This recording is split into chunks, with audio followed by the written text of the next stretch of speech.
Guys, this is Dr. Samir Islam, and in today's video we are going to talk about the 3 most common foods that causes bloating.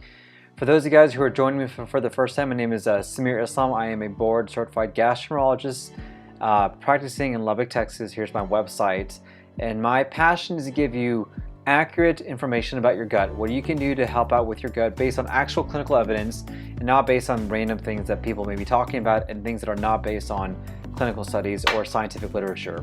So if you like these videos, I would encourage you to like my Facebook page. I always put up a replay of these videos up on my Facebook page. I put it up on my website and my YouTube page and Instagram as well. And so if you like these videos, I encourage you to hit the like button and encourage your friends to like this Facebook page as well. So today we'll talk about the most common foods that cause bloating. Bloating is a predominant problem that a lot of people have, and people are always asking me, what are the foods that can cause the bloating, or what can I do myself to help out with some of the symptoms of bloating? In tonight's video, we'll talk about those foods, specifically 3 main foods that cause bloating and issues, and what you can do to hopefully minimize that, because by minimizing these foods, you may actually be able to help out with the bloating symptoms that you're having and hopefully get your gut feeling better as well. So a lot of people have bloating, and I'm sure if you've had bloating, this description can fit you pretty accurately. But you know, it's the feeling like you're pregnant all the time, your pant size increases, and you feel like you're having a basketball-sized belly. And this sensation can just progress throughout the day. It can make you feel very uncomfortable, not make you feel good, and just any episodes of bloating can just make you feel very, very bad. Now, there are 3 main reasons in general why people have bloating. It could be due to either bad bacteria, bad food, or bad carbohydrates. And what I'm going to focus on in today's talk are some of the more common foods that can cause bloating. And one of the most common triggers is lactose. So lactose is an enzyme that's in various milk-based products, including dairy, cheese, yogurt. And when we're young, we have the ability to digest these products because we actually have the enzyme in our bodies to get rid of the byproducts of these milk products. But as we get older, we actually may lose this enzyme, and when we lose this enzyme, we actually become lactose intolerant, meaning that we cannot digest those enzymes, and because of that, we cannot reabsorb milk. And so whenever we have these symptoms, whenever we have milk products, yogurt, or cheese, we have symptoms of bloating, distension, diarrhea, upset stomach. So one way that you can know if you have lactose intolerance is to try some lactose-free products and see how you do.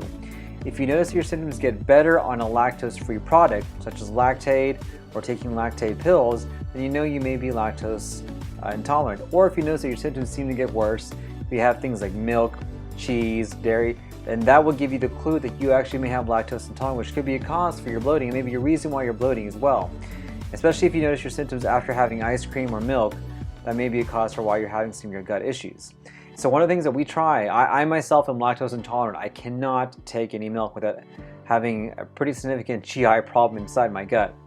So usually I have to have lactose-free products, or if I'm out with my family or my friends, I may have to have some Lactaid pills on me to help out with the digestion of these certain foods. And this is very common. It can make my gut issues a lot better, especially if I know that I'm having some cheese or some milk at home or somewhere else. Now, if you don't want to try the lactose-free products, or you don't want to take the Lactaid pills, there are some alternatives to lactose you can certainly use. Things like coconut milk, soy milk, almond milk, or cashew milk. These are milks that don't have the enzyme like lactose that is in normal milk. And so if you want to substitute that instead, that is perfectly fine. You can certainly do that. It shouldn't cause any long-term issues, and it's for some people, they actually like this a lot better than taking some of the milk products that they were ingesting before. Now, the second thing that most people are not aware of that can cause symptoms are fructose. So fructose is a certain carbohydrate specifically in fruits and vegetables. It kind of gives that sweetness to things like apples and certain vegetables and fruits as well. It's a naturally occurring sugar, but it's also a naturally occurring carbohydrate. But for a lot of people, they actually may have fructose intolerance, meaning they cannot absorb that fructose. So same thing as lactose, but as soon as you ingest things like fructose or have fructose products in it, you get some symptoms of bloating, distension, upset stomach. You just don't feel very good. Some of the more common foods that have fructose in it include things like apples, cherries, pears, watermelons, honey, and agave. And so if you notice your symptoms of bloating get worse after having apples, for example, or having watermelons, you actually may be fructose intolerant.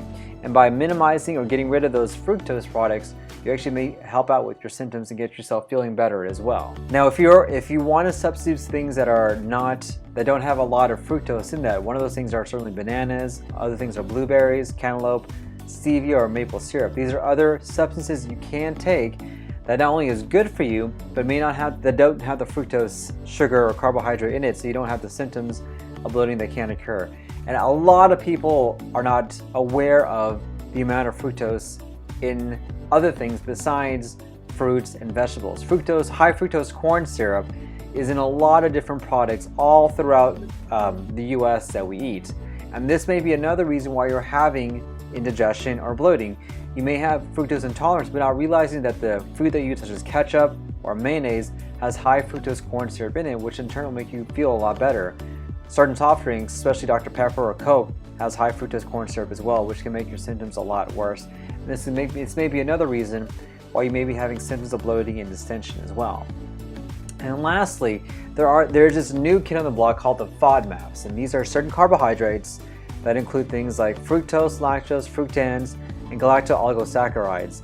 These are carbohydrates as a group that cause symptoms of bloating, distension, upset stomach. And I'll talk about this in later videos about what we can do, but avoiding FODMAPs is a very effective option for patients who have bloating, distension, gas, diarrhea, and abdominal pain. And so for these patients who may have some sort of issues with multiple different carbohydrates all within this FODMAP class, we start to eliminate these particular groups of foods, specifically the FODMAP groups, and by minimizing those symptoms, we're minimizing the triggers, and more often than not, we can get people feeling better. In people who have IBS, when you look at the clinical trials, people who are on a low FODMAP diet do great.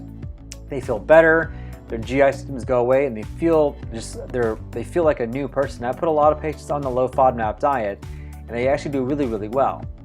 So if you look at this particular chart here, I'll have an example here of what are foods that are high in FODMAPs, which are not good for you to take if you have bloating, distension, or IBS, and what alternatives you can use for that to substitute the high FODMAPs for the low FODMAPs. And the goal is to be on a low FODMAP diet.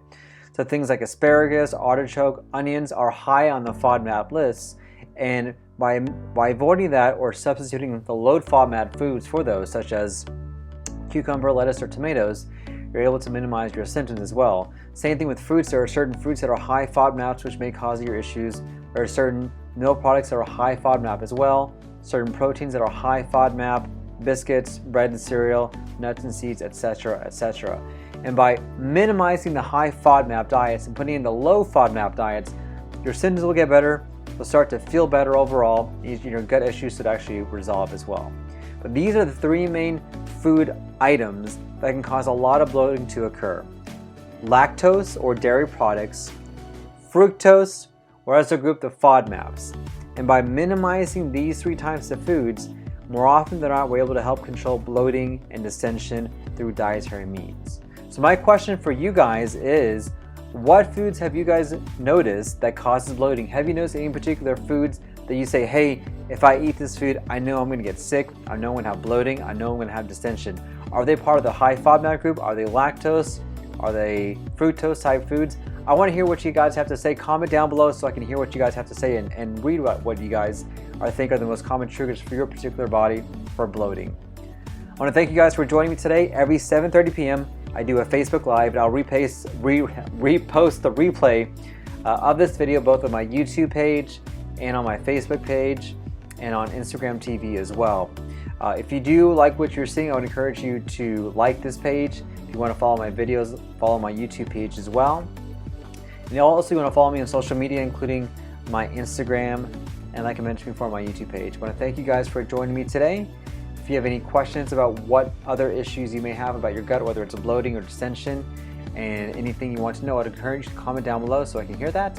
And I look forward to seeing you guys next week. Have a great day.